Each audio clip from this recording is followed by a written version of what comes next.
Lakeland Public Television's Common Ground is brought to you by the Minnesota Arts and Cultural Heritage Fund. My name is Roy Abbott. I'm from Brainerd. I'm a retired architect. I co-founded the local firm Architecture One in 1978. I also have had a lifelong interest in sculpture. I actually started college as an art major, and I even won a national sculpture contest when I was in high school. But then I switched to architecture, and architecture was my professional career. Since I've been retired, I've gotten interested in sculpture again. And the kind of sculpture has changed a little bit. I had never worked in metal until 4 years ago. I had just done primarily wood sculpture. The interesting thing to me is that people assume that because I'm an architect, that I can picture things in my mind and figure out how to build them and maybe make plans. That's not the way it works. I can't picture the things that I build in my mind and build them, at least if they're going to be interesting. Sure, I can picture things and I can build them. But the process that I found that I go through is that I kind of get fuzzy ideas about how something might work, and I have to actually try it. And if I have a real clear idea at first, it doesn't turn out that interesting. If I try something that I think might work and evolve it as it goes along, that's when you discover things and discover interesting things and make interesting sculpture. When people talk about creativity, they often say, well, you can't be afraid to fail. You have to fail. You know, I think that's a little bit wrong-headed. I never try something that I don't think will work.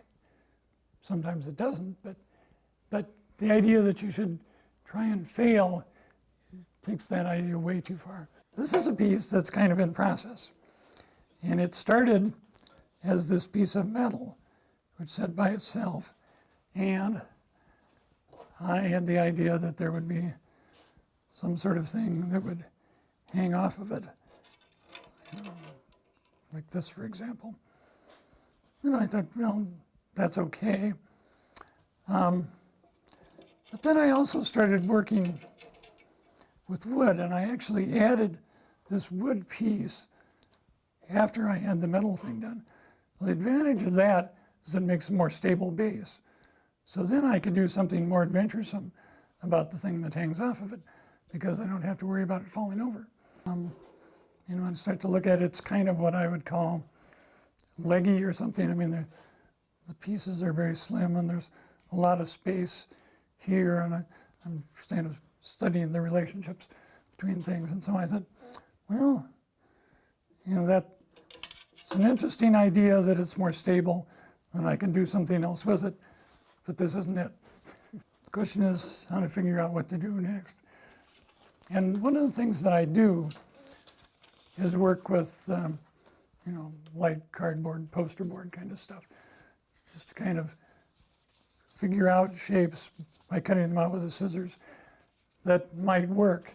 And so this was my next stab at that. I just kind of put something together that I said, well, maybe if this did something like that, and it came around kind of like this, you know, that eliminated this big gap that I had here.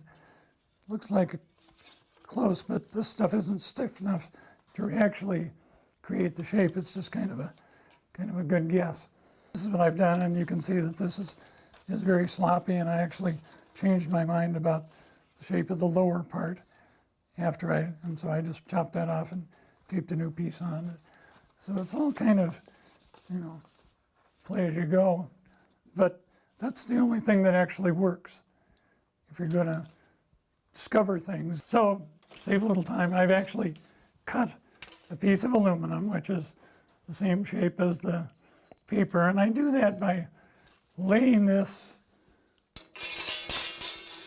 on a flat sheet of aluminum. There's one against the wall there, for example, and tracing around with a Sharpie pen, and then I cut it with an ordinary handheld jigsaw. Works fine, and it's very, very flexible. Makes it fairly smooth cut. I have to do a little bit of grinding and cleanup of the edges after it's cut out.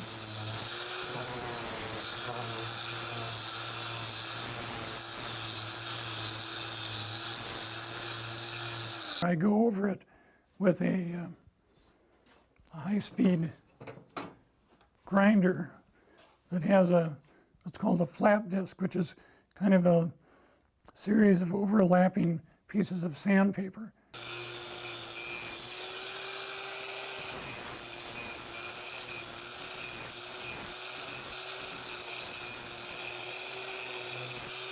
So now we have a flat piece of metal, which we hope we can shape into something that's going to be the top piece of this.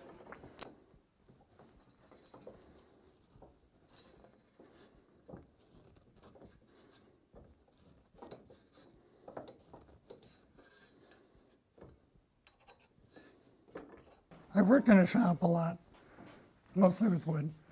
I've had a little bit of experience with metal sculpture. The hammer thrower in the window I did when I was in college. But I just, as I think I mentioned, I had a friend who has a plasma cutter, which is a big fancy way of cutting metal, and he invited me to use it. And after I'd done that, I just thought, well, it'd be a lot handier if I could just do this in my shop at home. So, this could be refined a little bit more, but you kind of get the idea that that's how it might work. For example, this isn't winding up in the right place, and I have to take some time and kind of refine the bends a little bit. But when I first got interested in working with metal, one of the things that interested me about metal is that you can form these delicate forms that deal with balance. For example, this looked like a mess of sloppy metal shapes, but if you put it together in a certain way, which has a certain amount of tension because it's based on balance, but it has a kind of a visual resolution because the balance has to be centered or it'll fall over. This was an early one that, the idea of multiple pieces that fit together. So,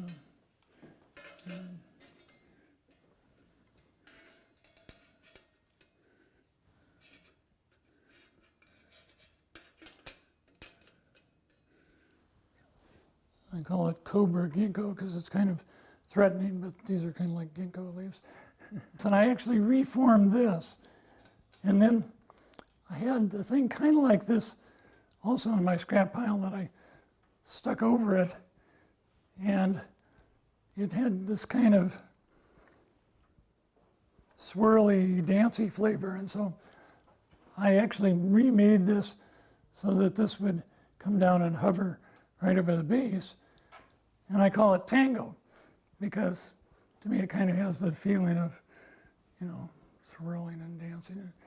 So I say my inspiration is just figuring things out, and that's probably a little bit related to the architecture thing, but I'm just interested in trying new things, and that's why I'm not limited to wood or metal or even plastic. I'm perfectly open to discovering new materials if they do interesting things. If you enjoyed this segment of Lakeland Public Television's Common Ground, consider making a contribution at lptv.org. If you have segment ideas pertaining to North Central Minnesota, contact us at legacy@lptv.org.